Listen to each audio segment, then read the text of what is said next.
Segundo o Dicionário de Informática, publicado pela Dom Quixote em 1984, recursividade é uma técnica de redução da complexidade de um problema, permitindo obter programas fiáveis e eficazes.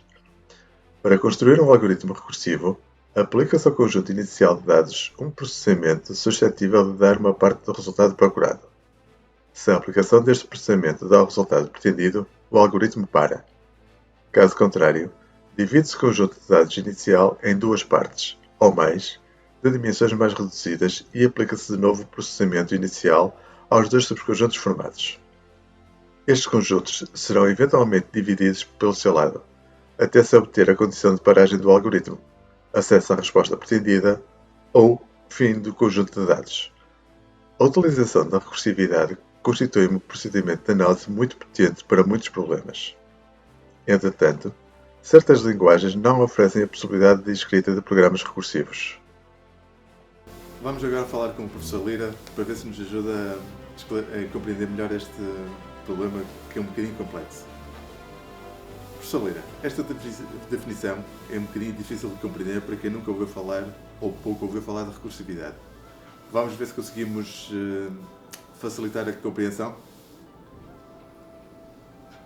Vamos lá. O que é que queres saber? Vamos começar por fazer um enquadramento do que é a recursividade. Podes explicar um pouco sobre isso?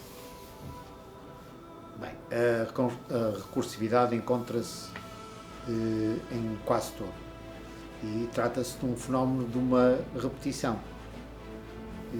Quando nós temos uma repetição sistemática de um determinado padrão, estamos em presença da utilização da recursividade.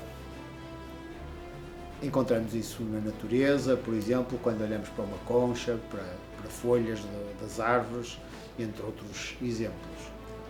Existe recursividade na linguagem, na arte, na matemática e na programação informática, que é sobre isso que vamos falar. Certo. Realmente é um conceito que pretendemos abordar hoje com este podcast. Vamos continuar, está a ficar interessante. Imagina que para resolveres um problema estavas dependente da resolução de um outro problema idêntico de menor dimensão. Como é que o resolvias? Não sei, talvez criando um ciclo for ou um ciclo while, dependia do problema. Fazias muito bem. Essa é a forma iterativa de resolver os problemas. Mas já reparaste que se o problema for muito complexo, tem inúmeras linhas de código? É verdade. E se conseguires resolver esse problema com apenas algumas linhas de código? Isso era perfeito. Facilitava em termos de leitura do código e de compreensão do mesmo. E dessa forma não nos perdíamos na leitura do código. Claro. Vamos então ver um exemplo. Claro, estou curioso. Recordas-te como se faz o cálculo de um fatorial?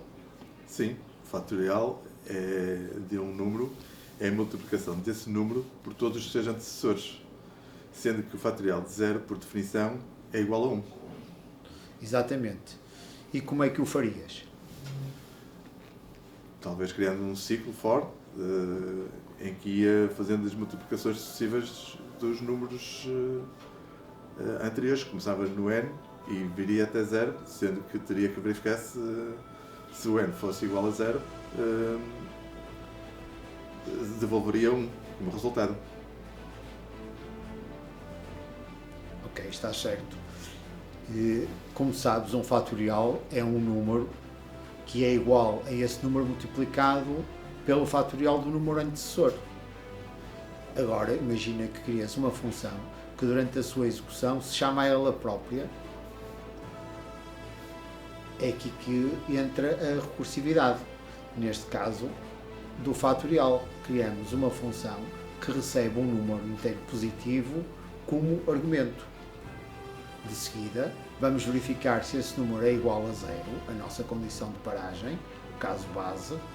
Se essa condição se verificar, a função vai devolver o valor 1. E com isso, devolver o resultado à chamada anterior.